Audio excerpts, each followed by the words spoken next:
Hey guys, Out of Work Bum here, and I'm doing a little snow driving. Gotta go pick my wife up from work because she drives like an animal and cannot drive in the snow. She never really learned. Kinda like maybe this guy right over here. 4x4 is not helping him. This is 93, Route 93 in New Hampshire, and it is just crazy out here. Crazy. There we go. Yeah, I don't know. People shouldn't be out. I don't know why they're out. The only reason I'm out is because my wife had to work, and I dropped her off this morning, and I really had no choice. So the kids are home, and if you notice, every time I hit the gas here, I'm kind of jerking, losing traction. Brought the old bomber, 99 Olds Cutlass, almost 200,000 on it. That way, if I do end up in a guardrail or a ditch, it's not not that expensive for me. So I don't know. I like driving in the snow. I used to own a limousine service, and I was out in the snow all the time.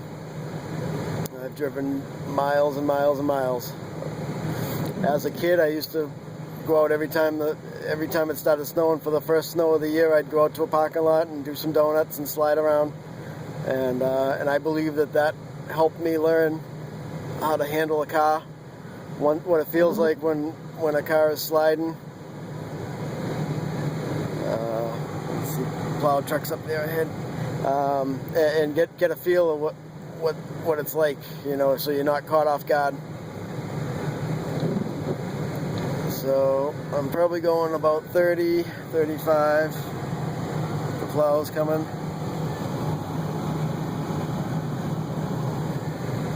Now I wouldn't recommend doing this with the camera and everything, but I am a trained professional.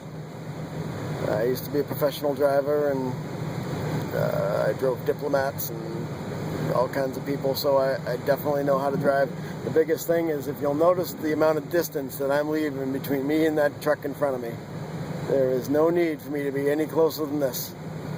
The second thing is to not slow down if you don't have to. You want to keep your momentum for these hills, and you don't want to break that momentum, because then you're getting back on the gas that way, and that's how you'll end up breaking traction. So that's about it. I mean, the other thing is just not hit the brakes. The best way is the way my grandfather told me how to drive. When you're in the snow, you imagine an egg between your foot and the pedal, whether it's the gas pedal or the brake pedal. You imagine an egg between your foot and the pedal, and when you press the pedal, either pedal, you don't want to break that egg. So if you're pushing hard enough down where you're going to break the egg on either pedal, that's too hard. So you want to be as gentle and delicate and feather it as much as you can. I prefer a rear wheel drive car in the snow. I feel like I have better control that way, but that's also how I was trained. All the Lincoln Town cars that I used to have, they were all rear wheel drive. So when I take all my courses and things, that's the way I feel I have more control. Front wheel drive is okay if you know, to get in and out of your driveway. It's a little easier, you know, with the snow banks, and you'll end up having more initial takeoff traction because you have the weight of the engine over you. But as far as control, you don't have as much. Once the back tires break loose on a rear wheel drive vehicle, it's, in my opinion, harder to control than a front wheel drive. So lots of distance, slow and steady, gentle on the gas and brake, and if you can, just stay home. But the other thing is practice, because driving in the snow is obviously a skill, and just like playing the guitar, you need to practice it. It doesn't happen all the time. You're going to look 4 or 5 cars up ahead of you, and if you notice, you'll see brake lights up there already, and because I'm already anticipating it, I don't have to hit mine. So this is, you know, these road conditions are pretty bad, and honestly, I'm getting sick of it this year. And so if you notice, I'm getting up to a hill here. There's going to be a little incline, and this is where you don't want to come to a complete stop. You want to try your best to maintain speed here, even if it's a 5-mile-an-hour roll. You want to maintain some kind of motion. You don't want to lose that momentum. So hopefully we can get up this hill. If the cars in front of me don't stop, I should be all right. And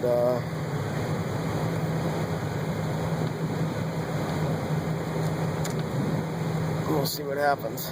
I think they might come to pretty close to a stop here, so this could get ugly.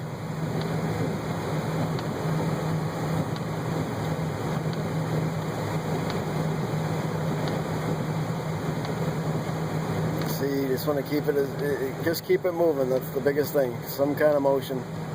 Don't want to come to a complete stop. So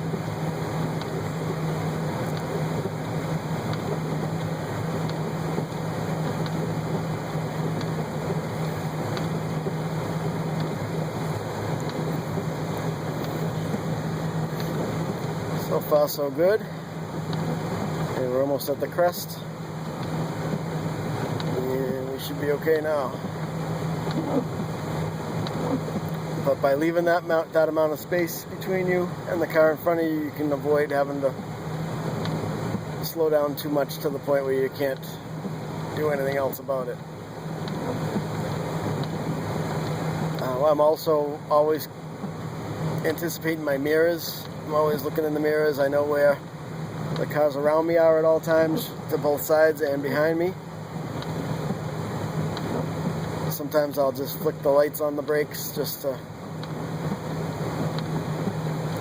not actually brake, but just to let the person behind me know that I might be braking.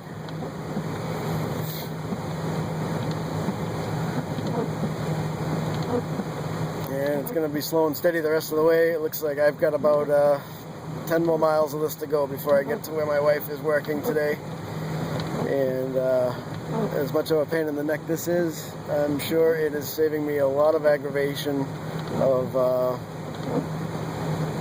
worrying about her driving herself home. And actually, it's probably a public service that I'm not allowing her to drive home.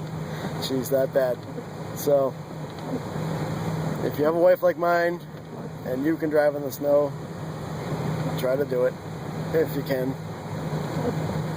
But as bad as it is to have two people at risk, it's better than it's almost like letting a person that's been drinking get behind the wheel if you know they've been drinking. I know she's a horrible driver, so in the snow she's that much more of a horrible driver. And I'm not saying that to be mean. I'm not saying she is really a bad driver. So